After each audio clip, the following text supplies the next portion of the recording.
当前，中东地区深陷剧烈动荡，以色列同伊朗刚刚达成脆弱的停火，就对黎巴嫩南部发动袭击，造成人员伤亡。与此同时，巴勒斯坦人民的苦难还在持续加剧。在加沙，人道灾难早已无法用语言形容。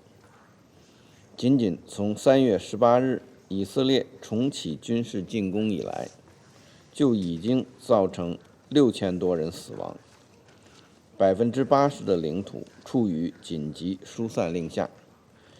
由于长期极端封锁围困，200多万民众面临严重粮食短缺，大范围饥荒正在逼近。在约旦河西岸，以色列仅在过去3个月就推进或批准了9000多套非法定居点房屋，强拆400多所巴勒斯坦人建筑。以安全部队的行动，造成了40多名巴勒斯坦人死亡和1000多人受伤。巴勒斯坦人民经历的惨剧，撼动着国际公平正义，拷问着人类道德良知。国际社会绝不应允许这样的苦难继续下去，必须采取紧急行动。我们强烈敦促全面恢复人道物资准入。加沙的人道灾难已经极度危险。秘书长报告指出，美国、以色列推动的军事化物资分配机制违反公正、独立和中立原则，不足以缓解人道局势，反而给平民带来更多的危险。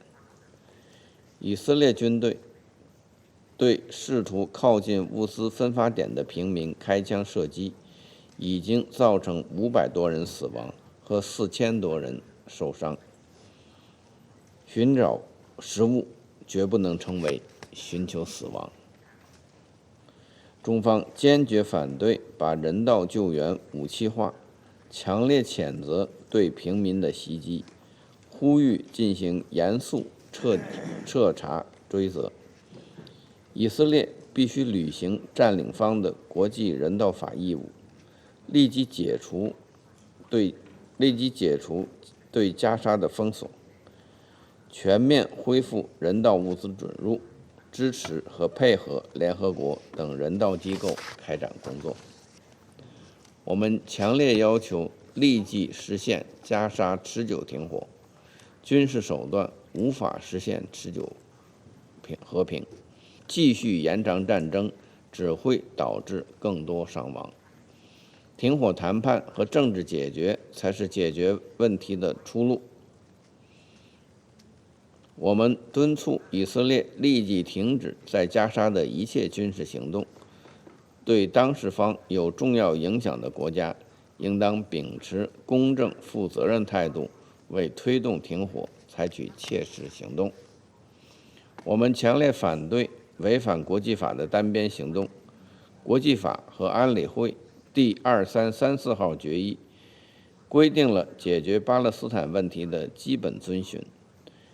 以色列在约旦河西岸持续推进定居点政策，重启在 C 区登记土地所有权，强拆巴勒斯坦房屋，纵容定居者暴力，扩大军事行动。有关行为违反国际法和安理会决议，侵蚀巴勒斯坦独立建国基础。我们呼吁以色列停止对西岸的袭击和定居点活动，遏制定居者暴力，撤销对巴勒斯坦银行的限制措施。我们强烈呼吁重振两国方案。巴勒斯坦问题是中东问题的核心，落实两国方案是解决巴勒斯坦问题的唯一可行路径。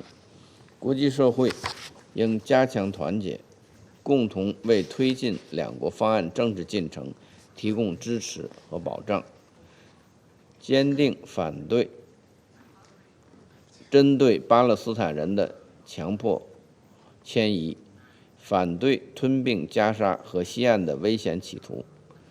我们期待落实两国方案高级别会议尽早复会，中方将继续从国际社会一道，为平息加沙战火、缓解人道灾难、落实两国方案、实现巴勒斯坦问题的全面、公正、持久解决做出不懈努力。谢谢主席。